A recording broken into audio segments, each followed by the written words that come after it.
త్వరలో జరగబోతున్న ఢిల్లీ ఎలక్షన్స్ రసవత్తరంగా మారాయి.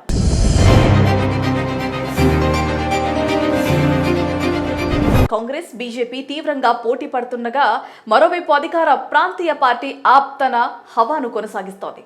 మరొకసారి అధికారంలోకి వచ్చేందుకు గట్టిగా ప్రయత్నం చేస్తోంది. ప్రస్తుతం ఢిల్లీ ముఖ్యమంత్రిగా కేజ్రీవాల్ శిష్యురాలు అతీషి సీఎంగా 8 నెలల పాటు పనిచేస్తున్నారు. ఇక ఆ తర్వాత ఫిబ్రవరి నెలలో కొత్త ముఖ్యమంత్రిగా ఎవరొస్తారనే అంశం ఆసక్తికరంగా మారింది. మరి ఈ నేపథ్యంలో అతను అక్రమ కేసుల్లో జైల్లో వేయించారని, ఖచ్చితంగా దీనికి బదులు తీసుకుంటానంటూ ఢిల్లీ మాజీ ముఖ్యమంత్రి ఆప్ అధినేత కేజ్రీవాల్ బీజేపీపై ధ్వజమెత్తుతున్నారు.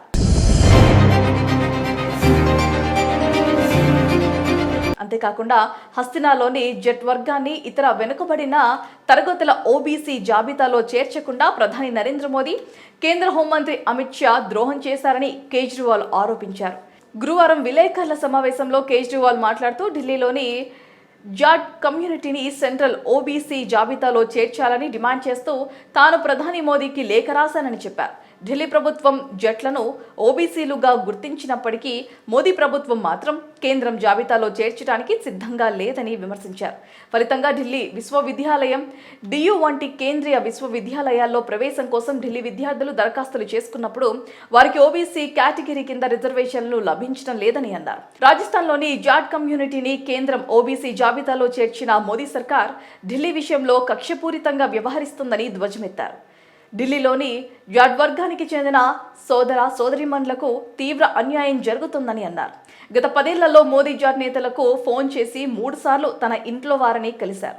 షా కూడా వారితో సమావేశమయ్యారు. కానీ ఈ సందర్భంగా ఇచ్చిన హామీలను ఇంకా నెరవేర్చలేదు. కేవలం ఎన్నికల సమయంలోనే వారికి జాట్ సోదరులు గుర్తుకొస్తారు అంటూ కేజ్రీవాల్ విమర్శించారు. వాళ్ళతో పాటు రావత్, రోనియార్, చరణ్, ఓడే కమ్యూనిటీలను కూడా ఢిల్లీ ప్రభుత్వం ఓబీసీలుగా గుర్తించినా కేంద్రం మాత్రం పట్టించుకోవడం లేదన్నారు. ఇక ఢిల్లీలో ఓటర్ల జాబితాలో అవకతవకలు జరిగాయని కేజ్రీవాల్ ఆరోపిస్తున్నారు. కేజ్రీవాల్ పోటీ చేస్తున్న అసెంబ్లీ నియోజకవర్గం నుంచి పెద్ద ఎత్తున ఓటర్లను తొలగించారని ఆ పార్టీ రాజ్యసభ ఎంపీ సంజయ్ సింగ్ చేసిన ఆరోపణలను కూడా న్యూఢిల్లీ డిస్ట్రిక్ట్ ఎలక్షన్ ఆఫీసర్ గత శనివారం నాడు తోసిపుచ్చారు. ఓట్ల తొలగింపును కోరిన అప్లికెంట్ల వివరాలను డీఈఓ ఇవ్వలేదని, ఉద్దేశపూర్వకంగానే ఓటర్ల పేర్లను డీఈఓ తొలగించారని ఎంపీ చేసిన ఆరోపణలు పూర్తిగా నిరాధారణమని తెలిపారు. ఎన్నికల జాబితా నుంచి పేర్లు తొలగించడం పూర్తిగా ఎన్నికల కమిషన్ నిబంధనల ప్రకారమే ఉంటుందని తెలియజేశారు. ఇక కేజ్రీవాల్ 2 స్థానాల నుంచి పోటీ చేస్తున్నారంటూ బీజేపీ చేస్తున్న ఆరోపణలను మాజీ సీఎం తోసిపుచ్చారు. ఇక ఈ ఆరోపణలపై కేజ్రీవాల్ స్పందించారు. బీజేపీ నేతల ఆరోపణలను ఖండించారు. తాను కేవలం ఒక స్థానం నుంచే పోటీ చేస్తున్నట్లుగా స్పష్టం చేశారు. కాగా న్యూఢిల్లీ స్థానం నుంచి వరుసగా 4వసారి పోటీకి సిద్ధమయ్యారు. ఈ స్థానం నుంచి కేజ్రీవాల్ పై బీజేపీ తరపున మాజీ ఎంపీ పరమేష్ వర్మ, కాంగ్రెస్ అభ్యర్థి సందీప్ దీక్షిత్ పోటీ చేస్తున్నారు. ఎలాగైనా మళ్లీ గెలిచి ముఖ్యమంత్రి పీఠంపై కాలు మోపాలని కేజ్రీవాల్ గట్టిగా ప్రయత్నిస్తున్నారు.